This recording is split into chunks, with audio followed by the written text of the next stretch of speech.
Hello surf fans and welcome to the Epic TV Surf Report. I'd like to give a special shout out to the hundreds of you who watched the first edition of Tweets of the Week a few months back. Since then, the number of fans following this incarnation of the show has grown, well, I'd like to say exponentially, but let's just say just as fast as the number of people I follow on Twitter. So slowly but surely. Seeing that I myself am a fan of Led Zeppelin, when I write this piece, I have a tendency to ramble on.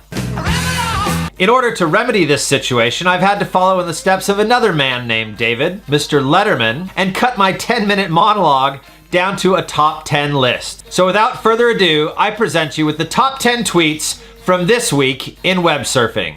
Number 11. Yeah, I said a top 10 list, but I follow a crew of tweeters called 5 Scotch Guys, and since this one's about single malt and not surfing, it doesn't really count. Their words of wisdom for this fine Friday are the following. No good story ever started with pouring yourself a glass of milk. Hashtag Scotch, hashtag whiskey, hashtag I'll drink to that. Hashtag smooth. And now, back to the surfing. Number 10. Jordy Smith didn't win the hashtag Vulcan Fiji Pro, but if the vibe of this tweet is anything to judge by, he most definitely had the best time of the top 34 there, and he most certainly has the hottest looking girlfriend. Vinaka Fiji, thanks for the most amazing time in and out of the water. You will be missed. Hashtag awesome time. Hashtag sandy cheeks. Number 9. As you may have seen earlier this week in the first installment of Jamon Bagel's Deli Wisdom, our 11-time world champion has legitimized the art of the claim at Cloudbreak. As Matt in Brazil picked up on in this post from Surfing Magazine, the surf media have gotten in on the act too. At Surfing Magazine says, we're on our way to Bali to bring you the best coverage of a surf contest ever. Hashtag Oakley Pro Bali, the best of the evers. Hashtag claim that shit. Number 8. The anticipation of the appearance of former World Tour surfer Bruce Irons in the role of event wildcard was high.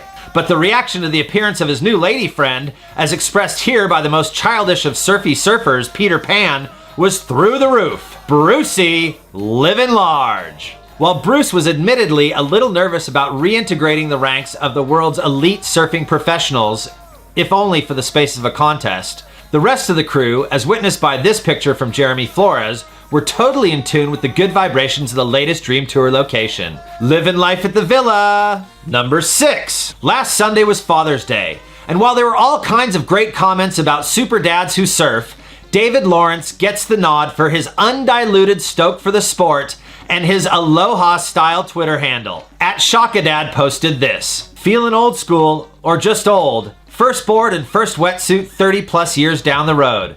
Gotta love the 80s neon. Number 5. The men's World Tour surfers are currently competing in tropical settings oh so befitting of beautiful women in bathing attire, while the ladies of the ASP are on vacation in between stops at urban beach break locations in Brazil and Biarritz.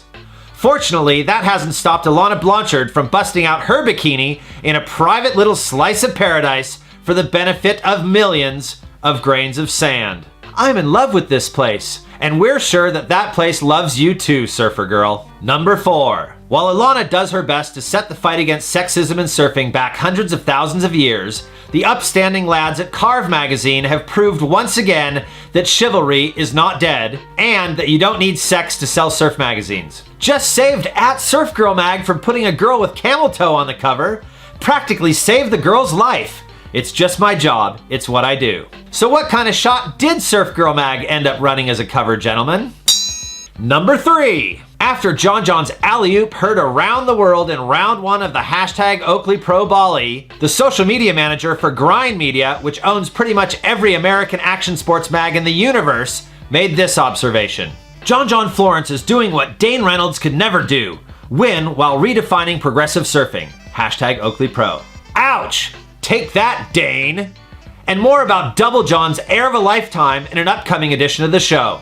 Number 2. And speaking of all-time surfing and greatest surfers ever, one of the greatest breakfast foods ever to step foot on a surfboard, Jamon Bagel, riddled us this. There are only 3 candidates for world's best surfer. Here are your hints. Number 1, beach ball bald.